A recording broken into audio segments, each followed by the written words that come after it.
Periyava Sharanam, Glimpses from Sri Mahaperiyava's Life History, Volume 11, Chapter 20, Continued, on Regional Country Unity. It was the Western researchers who had divided the society into Aryans, Dravidians, Semitics, and others. The Christian pastors who had migrated early to India imagined such divisions. The Christian missionaries were the first ones to plant the seeds of divisions.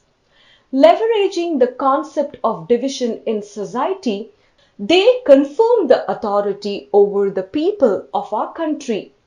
Politicians use this divisional concept to their own advantage.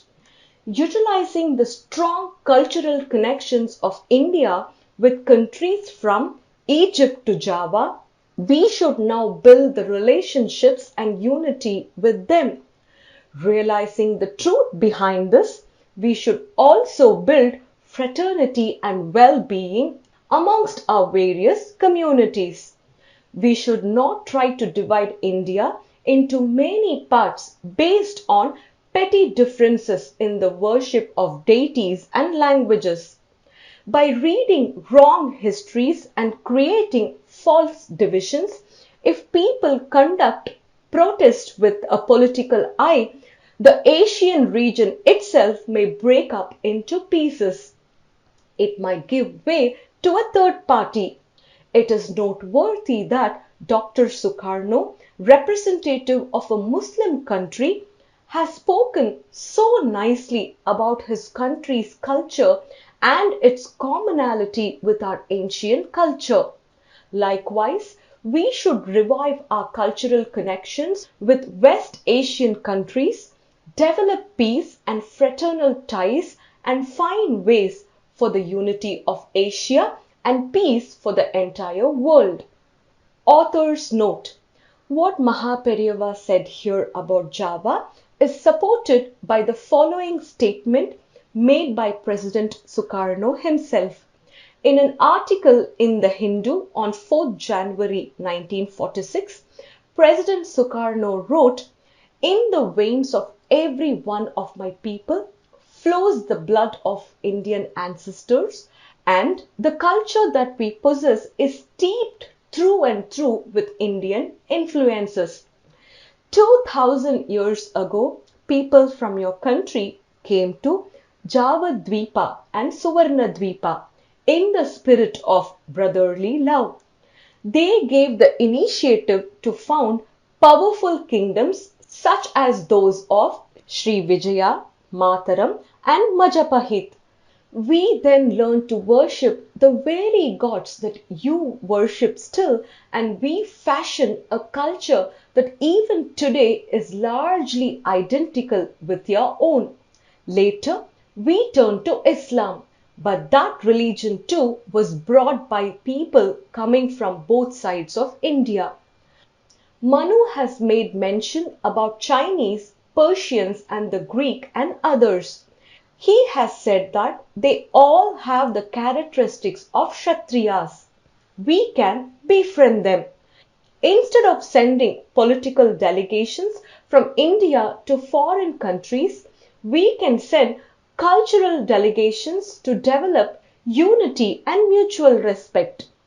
Like our ancestors lived unitedly in ancient times, let us live together and protect our arts, culture, and shastras." Silver Ratham for Kanchi Sri Kamakshi. After performing the Kumbhabhishekam to Sri Kamakshi Amman temple, Mahaperiyava desired to make a silver Ratham chariot for the deity. He entrusted the responsibility of this job to one of the mutt's disciples, Chennai Dharma Rakshamani K. Balasubramanya Iyer. Amidst his other work, Sri Iyer started this work. The mutt, local merchants, and the public contributed to building the Ratham and a mantap for housing the Ratham. On Sunday, February 16, 1947, the silver Ratham carried the beautifully decorated Kamakshi Amman in a long procession around Kanchipuram's main streets. At this time, Srimad Shankaracharya of Puri, who was camping in Chennai, visited Kanchipuram and had darshan of Kamakshi Amman. Later, he met with Mahaperiyava and had a long conversation with him. Mahaperiyava's message on Independence Day. Following India's attainment of independence on August 15, 1947, Mahaperiyava provided a message to the people. Excerpts from his message. At this time of our country Bharat, India, attaining independence, all the people of our ancient country should wholeheartedly pray to Sri Bhagavan.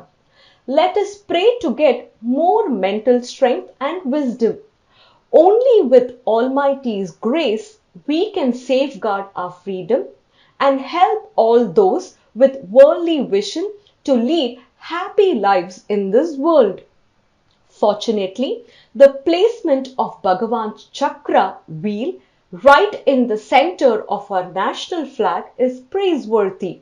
This chakra associates us with the historically famous Emperor Ashoka's preachings.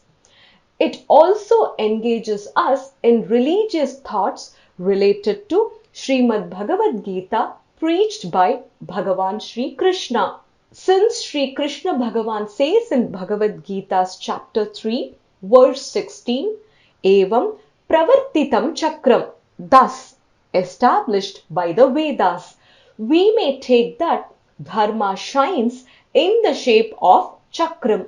Moreover, in verses 14 and 15 of the same chapter in the Gita, it is said that body is created from food. Food is created from rains. Rains are produced by the performance of yajnas, sacrifices. Yajnas are performed by karmas, duties. Karmas are prescribed in the Vedas, and the Vedas are directly manifested from the Brahman, the Supreme Personality of Godhead.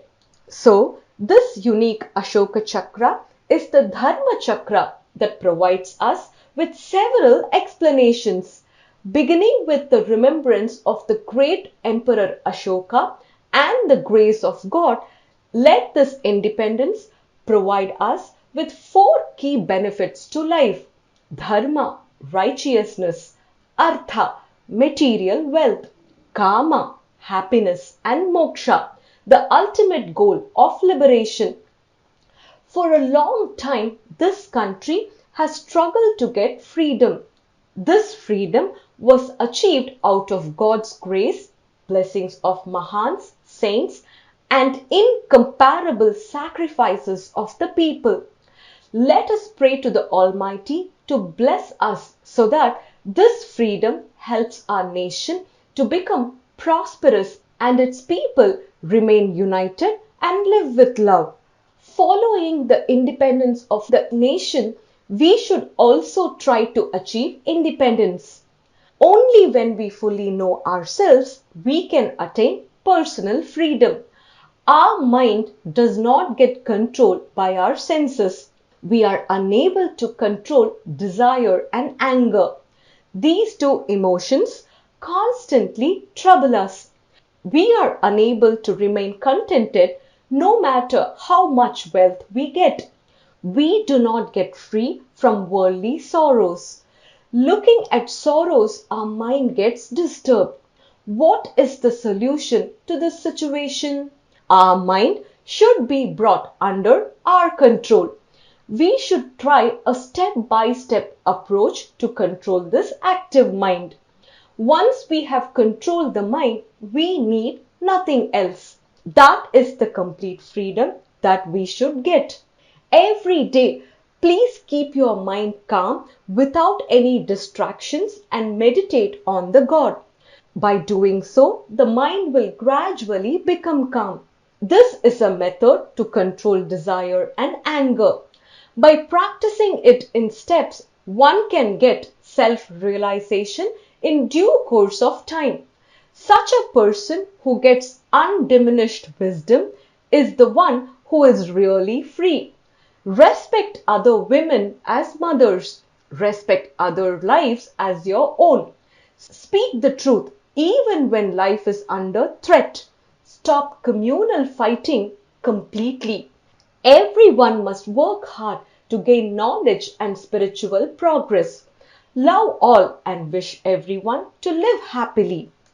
The Ashoka Chakra seen in the Indian flag is a depiction of the Buddhist Dharma Chakra represented with 24 spokes.